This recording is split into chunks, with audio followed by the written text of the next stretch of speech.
मनाने के लिए यहाँ उपस्थित हुए हैं। सबसे पहले मैं रामाधार बाबू के चरणों में कोटि कोटि वंदन नमन करते हुए पुष्पांजलि अर्पित करता हूं। इस कार्यक्रम में हम सबों के बीच बीएन के एरिया के आदरणीय जीएम साहब, रामाधार बाबू के एकमात्र पुत्र आदरणीय बड़े भाई रामचंद्र सिंह जी, इस कार्यक्रम में उपस्थित हम सबों के बीच भारतीय जनता पार्टी प्रदेश कार्य समिति के सदस्य डॉक्टर प्रहलाद बर्नवाल जी, बड़े भाई केडी सिंह जी, इस कार्यक्रम में उपस्थित हम सब के बीच आदरणीय विनय सिंह जी, श्यामल सरकार जी, जगन्नाथ राम जी, आदरणीय धनेश्वर महतो जी, सरवन सिंह जी, विकास बाबू और इस कार्यक्रम में उपस्थित सभी बेरमो क्षेत्र के विभिन्न सामाजिक, राजनीतिक, सांस्कृतिक क्षेत्र में काम करने वाले मित्रों, पत्रकार मित्रों राकेश वर्मा जी और उपस्थित पत्रकार मित्रों, साथियों, अभी कई लोगों ने बड़ी भावुकता पूर्वक बातों को हम सबों के बीच में प्रेरणा के तौर पर रामाधार बाबू के कर्मों को दर्शाते हुए उन्होंने रखा है।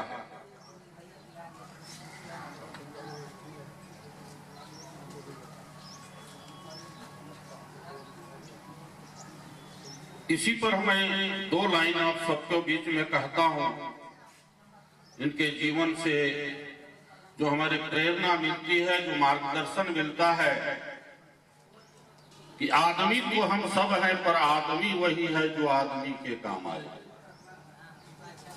आदमी तो हम सब हैं, पर आदमी वही है जो आदमी के काम आए। जिनके आने से बाहर और जाने के बाद हर पल उसकी याद आए। आदमी तो हम सब हैं, पर आदमी वही है जो आदमी के काम आए। आज हम याद इसलिए करते हैं कि उन्होंने अपने जीवन में ऐसे कर्म किए कि लोगों के काम आए। उन्होंने ताजीवन लोगों के लिए सोचा, लोगों के लिए किया, लोगों के लिए मरा मिटा संघर्ष किया। आज हम इसलिए याद करते हैं। देखिए, जीवन की आज किसी भी व्यक्ति की जीवन की तीन स्थिति होती है। किसी भी व्यक्ति के जीवन की तीन स्थिति होती है। वो स्थिति है, जीवन का जब पहला स्टेज हम पार करते हैं, शुरुआत करते हैं, तो उसको कहते हैं लर्निंग। हम सीखते हैं, पढ़ते हैं, लिखते हैं, समझते हैं, समाज में जिस समाज में रहते हैं उस समाज में हम सीखते हैं। और दूसरा स्थिति आदमी का आता है अर्निंग, कि हम कुछ कमाएं। कमाने का मतलब सिर्फ अर्थ नहीं है। कमाने का तात्पर्य है इस जीवन की सार्थकता को हम सिद्ध करें, इस जीवन की सार्थकता को के साथ जिए। तो इसे इस रूप में यदि हम लें कि जीवन की दूसरी स्थिति होती है लर्निंग, अर्निंग, और उसके बाद तीसरी होती है रिटर्निंग, कि जिस परमात्मा ने हमको यहाँ भेजा है, जिस काम के लिए भेजा है, उनके प्रति उन्होंने जो दायित्व दिया है इस मनुष्य जीवन को के रूप में, उस दायित्व को निभाते हुए हम उनके कदमों में दो फूल और कर्म के नाम पर यदि चढ़ाते हैं, तो ये तीन स्थिति में आदमी को जीने का प्रेरणा देते हैं रामदास बाबू। यही मूल मंत्र के रूप में हम जानते हैं, समझते हैं। साथियों, इस कोयलांचल में अभी कई महापुरुष जो हमारे बीच नहीं रहे, इनको आज भी हम सब याद करते हैं। उसमें रामाधार बाबू हैं, मिसरी दुबे जी हैं, शफीक खान साहब हैं, रामदास बाबू रहे, मिथिलेश बाबू रहे और कई नेता इस क्षेत्र में। और उसको उस समय के कार्यकाल को एक चमन के रूप में कहा जाता था कि इन लोगों का बनाया हुआ चमन है और वो चमन आज उजड़ गया है। अभी डॉक्टर साहब ने इस बात को उल्लेख किया कि इस चमन को फिर दोबारा उस चमन के रूप में कैसे बनावे, ये हम सबका दायित्व है, हम सबकी जिम्मेवारी है। और इस जिम्मेवारी को हम तभी कारगर सिद्ध कर सकते हैं। मुझे ये भी मालूम है कि ट्रेड यूनियन और विचार इन लोगों के अलग अलग जरूर होते थे,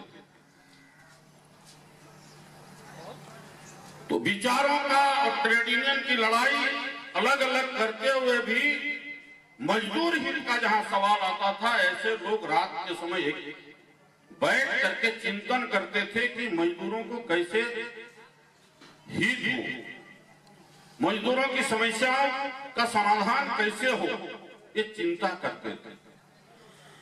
आज हम कुंठित राजनीति और बढ़ते हुए हमारी दायरा सीमित हो गई है, हम संकुचित हो गए हैं, हमारे विचार संकुचित हो गए हैं। और जैसा अभी डीएम साहब ने कहा कि हमारा आचरण भी गलत हो गया, हम उस आचरण को भी नहीं आत्मसात कर पाए जो ऐसे लोगों ने अपने जीवन में एक आत्मसात करके और उस रास्ते पर चले। उस जीवन को हम कैसे आत्मसात करें,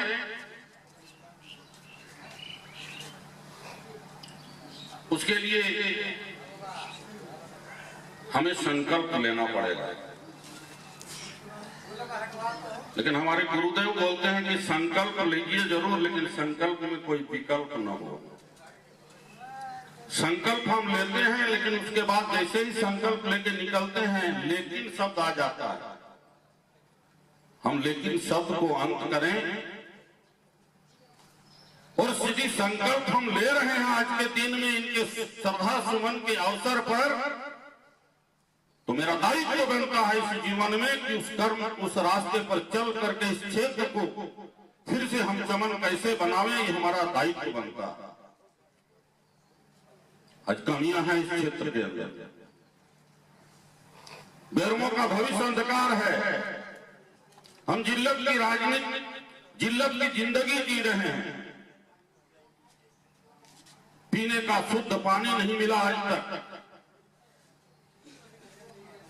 मजदूरों के अधिकार हनन हो रहे हैं, आउटसोर्सिंग के माध्यम से काम हो रहा है, मैन पावर का जो रिसोर्स है उस रिसोर्स को कैसे हम पुनर्जीवित करें, ये हमारा दायित्व है। यहां आवागमन की सुविधा कैसे हो,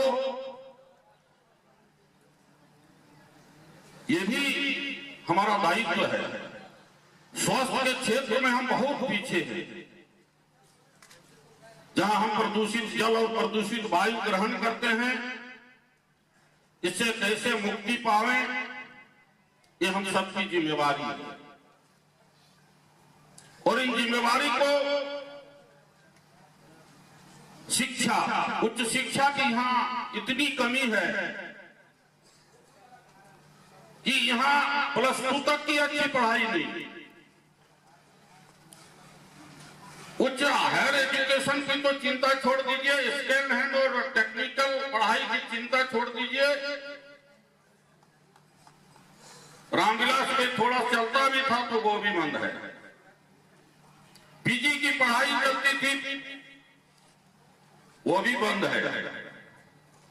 हम उसमें कैसे सुधार लाएं और इस क्षेत्र में इंफ्रास्ट्रक्चर उस रास्ते पर कैसे खड़ा हो, ये हम सबका दायित्व है। क्योंकि आने वाले भविष्य को